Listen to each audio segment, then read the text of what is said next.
वक्त हम डिस्कस कर रहे थे पिंपल्स, दाने, जो एक्नी प्रोन स्किन है उनके लिए। अभी तक हम कहाँ तक आए थे? आपकी तरफ तक हमने करेले का जिक्र किया था कि करेले का पानी अगर हम रात को करेला कट करके और उसका बॉईल कर लेते हैं उसको, उसके बाद उसको स्ट्रेन कर दें, करेला निकाल दें और वो पानी रात को सोने से पहले पिएं, तो वो बेसिकली ब्लड प्योरीफायर है, ठीक है। और इतनी अच्छी उसके बाद उसका रिज़ल्ट है कि जिन लोगों को पुरानी से पुरानी एक्नी की प्रॉब्लम है, पिंपल्स के प्रॉब्लम है, करेले का पानी पिए, वेट लॉस भी बहुत अच्छा करता है और एक्नी के प्रॉब्लम को सॉल्व करता है। कॉन्स्टिपेशन जिन लोगों को है, जिन लोगों को कब्ज़ की शिकायत है, वो कब्ज़ की प्रॉब्लम को दूर करें, एक्नी ख़त्म हो जाएगी। तो उसके लिए वो पानी ज़्यादा पिएँ, फलों और सब्जियों का इस्तेमाल करें और उसके बाद सौंफ को और ज़ीरे को, ठीक है, ये दोनों मिला के आधा चम्मच हो जाए, यानी कि आधा चम्मच और आधा चम्मच, और इसका पानी बॉईल करके और उन्होंने पीना है, ठीक है, सुबह निहार मुँह और रात को सोने से पहले।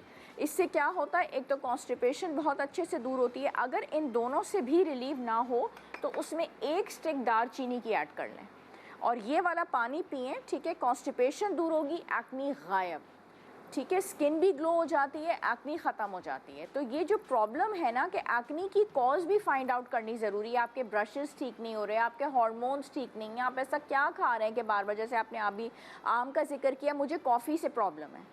कुछ लोग कॉफ़ी के 4-4 कप पीते हैं, उनको कुछ नहीं होता, मैं 1 कप पीती हूँ मुझे फ़ौरन एक्नी हो जाए। आपको अपनी स्किन टाइप मालूम करने की ज़रूरत है, आपको क्या चीज़ सूट नहीं करती। कुछ लोगों को जंक फूड सूट नहीं करता, बाहर के कुछ बर्गर्स खा लेते हैं, कुछ भी होता है, एकदम एक्नी हो जाती है। तो आपको अपनी बॉडी की लैंग्वेज समझनी ज़रूरी है कि आपको कोई चीज़ नहीं सूट कर रही, आप उसको अवॉइड कर दें।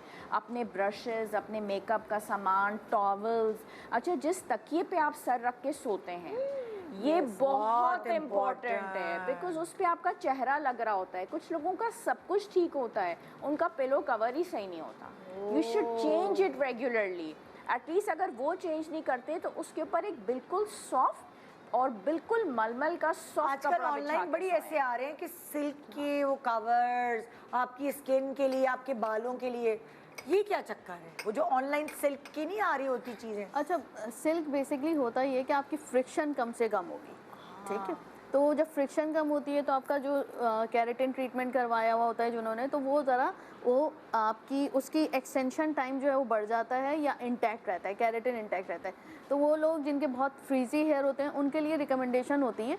अच्छा, पहले के उसमें ज़माने में वो रेशम के तकिए कहलाते थे, तो ये सिल्क तो बेसिकली ये तो वो नहीं है, रेशम नहीं है।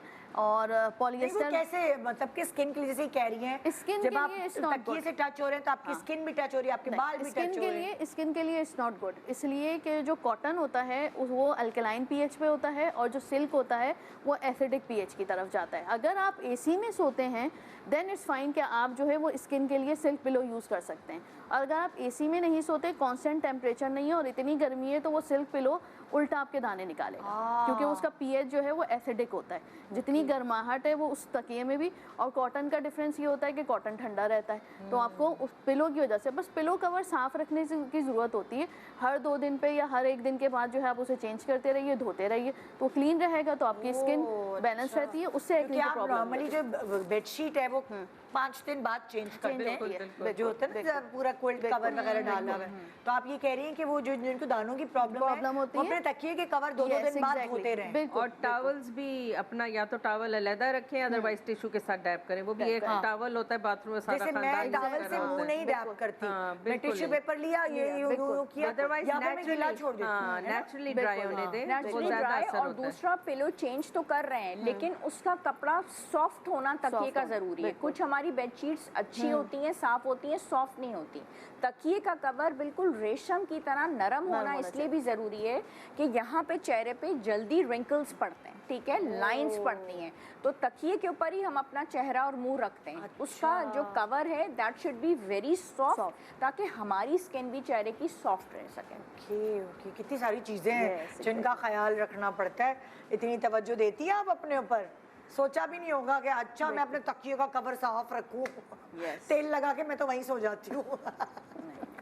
जी, अब आते हैं हम दानों का इलाज आपके थ्रू, डॉक्टर के थ्रू। अच्छा देखिए, दानों का सबसे बेहतरीन इलाज जो होता है वो स्टार्ट होता है hydration, skin barrier system, gut bacteria आपके अंदर क्या है, फिर हम स्टार्ट कराते हैं आइसोट्रेटिनोइन अगर सिस्टिक एक्नी है, और वो सिस्टिक एक्नी अगर परसिस्टेंट रहती है आइसोट्रेटिन, फिर हम लेज़र सिस्टम की तरफ जाते हैं। तो लेज़र बेसिकली फॉर एग्जांपल फर्ज करें दाने निकल आए मुंह पे, फॉर एग्जांपल मुझे याद है मैं जब उम्रे पे गई थी पहली दफ़ा, तो वहाँ बहुत कंस्ट्रक्शन हो रही थी और हमें हैवी सनब्लॉक लगानी पड़ती थी। तो जब मैं उम्रे से वापस आई तो मेरे ना स्किन जैसे खुरदुरी होती ना, ऐसे छोटे छोटे छोटे छोटे छोटे दाने सारे मुंह पे भर गए। मैं गई डॉक्टर अफजल लोधी के पास के, मैंने कहा ये क्या है, ये कैसे सही होगा? उन्होंने मुझे ये बताया कि क्योंकि वहाँ धूल मट्टी हो रही है, आपने सनब्लॉक लगाया हुआ, आपके पोर्स खुले, अब वो मट्टी अंदर गई और इसके ऊपर स्किन आ गई, मिलिया हो गया था मुझे। तो वो मेरी खत्म ही नहीं हो रही थी चाहे मैं कुछ भी कर लूं। फिर उन्होंने एक मशीन ली और उससे ना मेरे ये छोटे छोटे छोटे छोटे छोटे दाने जलाए और उसके बाद वो ब्लैक होके झड़ के उतर गए। बिल्कुल मिलिया का इसी तरह होता है। मिलिया बहुत मुश्किल से ट्रीट होता है, क्रीम से बहुत मुश्किल से मिलिया रिमूव होता है। लेकिन अगर आपकी सिस्टिक एक्नी है और अगर आप आइसोट्रेटिनोइन, मुझे एक जमाने में ये बहुत होती थी, छोटे छोटे छोटे दाने, कोई भी बेवकूफ़ी करूँ स्किन पे हो जाती थी मिलिया। बिल्कुल बिल्कुल। तो आप मुझे ये बताइए कि फिर वो एकदम इंस्टेंट ट्रीटमेंट्स क्या है? आप मिलिया जो बता रही हैं वो मिलिया बेसिकली एज ग्रुप में होता है 15 साल से लेकर, अब तो आजकल खैर अर्ली जो है बच्चों को स्टार्ट हो रहे हैं, तो 10 ईयर्स से भी मिलिया स्टार्ट हो जाता है। तो 10 ईयर्स से लेकर 20 ईयर्स तक की जो मिलिया होता है मोस्टली वो क्रीम से सेटल डाउन हो जाता है। ठीक है। लेकिन 20 ईयर्स के बाद जो मिलिया होता है उसको हम लेज़र से ही सही होता है, वो फिर बहुत मुश्किल होता है क्योंकि स्किन बहुत तेज़ी से रीजनरेट नहीं कर रही होती है। तो उसका ट्रीटमेंट जो है वो लेज़र से ही होता है।